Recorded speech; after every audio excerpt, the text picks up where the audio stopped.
Hi everyone, in today's video I'll tell you how to enable and disable send deleted seed in Messages app on Samsung Galaxy S24 and Plus.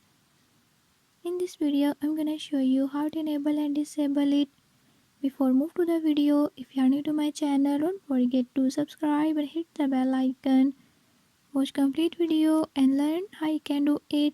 Let's watch the video.